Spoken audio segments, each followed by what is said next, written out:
Moi qui espérais pouvoir faire une critique de Deadpool 3 aujourd'hui, Deadpool 2, je suis en avance sur mon temps, moi. Bah, ce sera probablement pour demain. Voilà, parce que j'ai une grosse vidéo, enfin une grosse vidéo.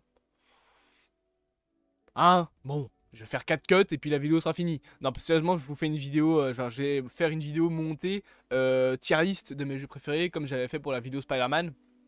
Et enfin la vidéo sur les costumes de Spider-Man. Du coup ça me prendra un peu de temps. Du coup je sais pas si la critique de Deadpool 2 sortira aujourd'hui. Et si pas ça sortira demain, probablement en même temps que la critique d'Eliva Boss, parce que je vais pas dormir de la nuit pour regarder ce putain de spin-off à Asbin Hotel. On n'est pas du tout là pour parler de ça, on est là pour parler de Quiet Place. Salut à tous, nous allons aujourd'hui donc parler de Quiet Place Day One, le spin-off slash préquel slash remake, non, slash rien du tout en fait, slash juste préquel. Et spin-off à la franchise donc Quiet Place, qui en français s'appelle Sans un bruit. Oui, c'est pas la traduction. Normalement, ils auraient dû traduire ça par un endroit silencieux. Bon, c'est vrai que ça fait pas très classe. Sans un bruit, c'est peut-être un petit peu mieux. Le silence, moi j'aurais préféré. Non, je déconne. Non, plus sérieusement, voilà, c'est une licence que moi j'aime beaucoup, réalisée par John Krasinski. Voilà, des films notamment de monstres, entre guillemets, en tout cas, où le monde a été envahi par une race alien qui est très très très très très sensible au niveau de l'ouïe. Donc tu peux pas faire le moindre bruit, sinon t'es repéré à des kilomètres littéralement.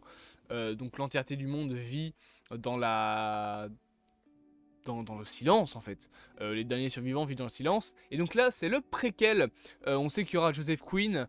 Et d'ailleurs, il y a la grosse ronge de John Krasinski sur le côté en haut à gauche de mon écran. C'est des images du premier film, je pense. Bref, on ne va pas perdre plus de temps. Let's go pour ce petit trailer. C'est parti. J'ai dit c'est parti. Incroyable ça.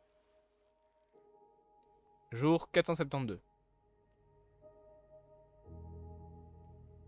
Ah ouais, par contre, il n'y aura pas de dialogue. Hein. Ouais, ça a l'air d'être des images du premier film. Oui, là, il y a donc la bague de son mari. Ça, c'est le 2. Day One. Ah, plein de bruit.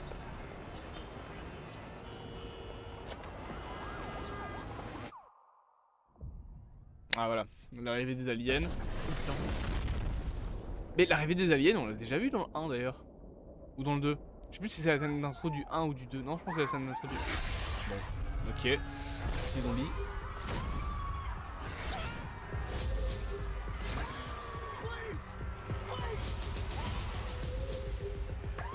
Oh, bah il y avait Joseph Quinn.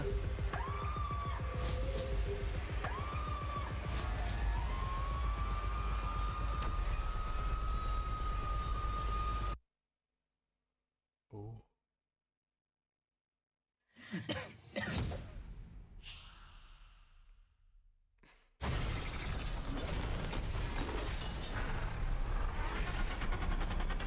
Oh, je suis happé par le trailer là.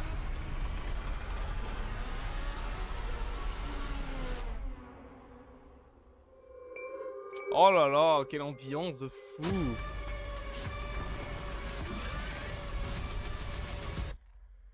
En juin. Oh, ça sort bientôt. Ah, il y a un numéro de téléphone. Vous pouvez. Bonjour, Feldup. Vous pouvez taper le. Attendez, je vais retrouver. Vous pouvez taper le numéro qui s'affiche à l'écran pour. Voilà, ne faites pas ça, c'est un numéro américain. Vous allez avoir un forfait supplémentaire de malade. Et si en plus c'est pas vous qui payez la facture de téléphone, vos parents vous vont défoncer la gueule. Alors, que pensez de ce trailer? Ah, les personnages sont silencieux. Du coup, on comprend rien à l'histoire. Genre, j'ai arrêté mes conneries. Non, plus sérieusement, c'était cool. Après, bon, le problème de ce genre de truc, c'est que comme les personnages ne causent absolument pas, même dans l'époque actuelle, enfin, j'aurais imaginé qu'on aurait au moins un mot qui serait présenté. Est-ce qu'ils vont nous faire encore le coup du personnage principal muet ou sourd, un des deux, je sais plus. J'avoue que c'est cohérent de faire ça dans le 1. Et dans le 2, du coup, avec les personnages qui sont muets et tout, qui apprennent la langue des signes, etc.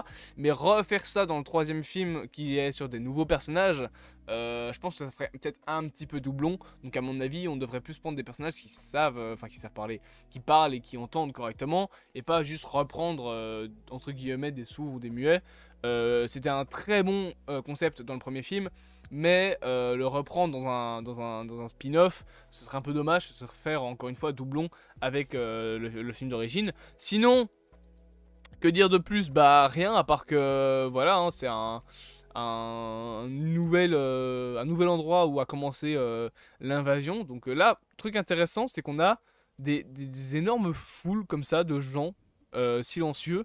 Est-ce que je me demande si certaines villes n'ont pas survécu à l'invasion. Là d'ailleurs ce personnage donc de Joseph Quinn qui ne dit absolument rien et qui crie sans rien dire. Voilà, ça a l'air bien tourné action. C'est le Golden Bridge qui est en train de s'effondrer comme ça.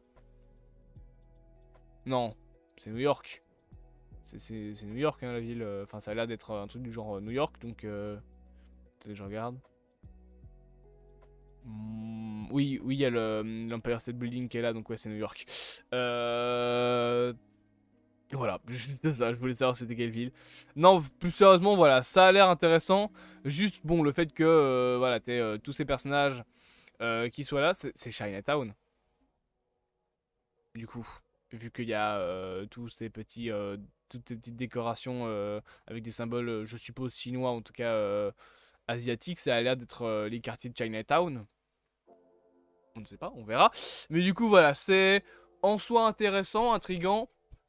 Maintenant, j'avoue que, bon, pour l'instant, c'est pas assez pour me donner envie de voir le film. Après, je suis un grand fan de la licence, donc j'aurais, je pense, pas de mal à aller le voir.